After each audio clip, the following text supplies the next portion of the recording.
कहा है ना, ये देखिए, ये है पैलेट गन, थोड़ा घूम जाओ, इसको कहते हैं पैलेट गन, इसको कहते हैं पैलेट गन।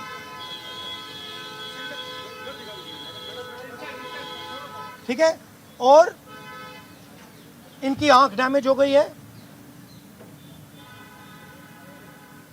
इनकी आंख से इनको दिखाई नहीं दे रहा है।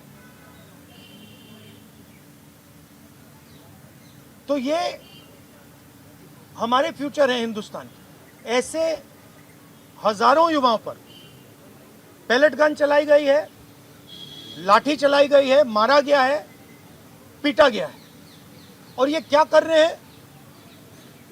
पीसफुल प्रोटेस्ट कर रहे हैं। क्यों कर रहे हैं? इनका पेपर लीक हुआ है।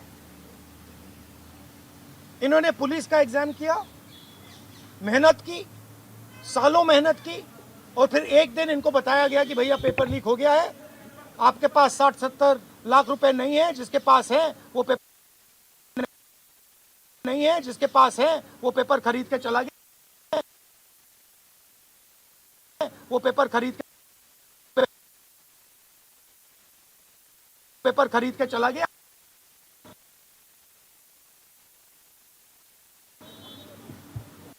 काम जाने, और ये लाखों लोगों के साथ हुआ है। इनके माता पिता ने मेहनत के पैसे से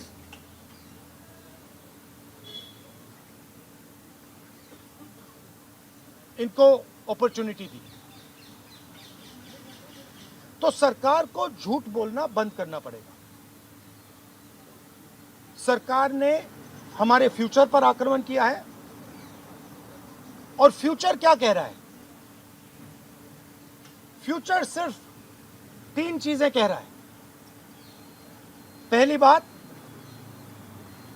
जो एजुकेशन मिनिस्टर है, जिसके कारण ये हुआ है, जिसके कारण ये बाहर निकले हैं, पीसफुल प्रोटेस्ट किए हैं, जिसके कारण पेपर लीक हो रहा है, उसको सैक किया जाए। दूसरी मांग कि ये जो हमारे फ्यूचर पे गोली चलाए हैं, लाठी मारे हैं, उन पर कार्रवाई होनी चाहिए। और तीसरी मांग कि नरेंद्र मोदी जी, जो पूरे सिस्टम के ऑपरेटर हैं, वो ऐसे जैसे युवाओं से माफी मांगे। इनका फिजिकल डैमेज हुआ है। मैं आपसे कह नहीं सकता हूं कि इनकी आंख बचेगी नहीं बचेगी। इनकी कोई गलती नहीं है। तो ये 3 मांगे हैं। हमारे स्टूडेंट्स को मारना बंद कीजिए, धमकाना बंद कीजिए, और ये मांगे पूरी कीजिए। यही मैसेज है।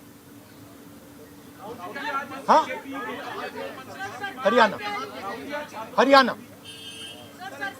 जेपी नड्डा और जो मंत्री गए थे सीजेपी से बात करने, वो कह रहे 2 मांग पर तो सहमति हमारी बन गई है कि जो मुकदमा हुआ उसे दर्ज करने से वापस कर लेंगे और एक्शन भी ले लेंगे, लेकिन जो मुख्य मांग है धर्मेंद्र प्रधान का इस्तीफा, वो कह रहे हैं कल दोपहर में इस पे बात करेंगे। हमने पोजीशन क्लियर कर दी है, स्टूडेंट्स ने पोजीशन क्लियर कर दी है।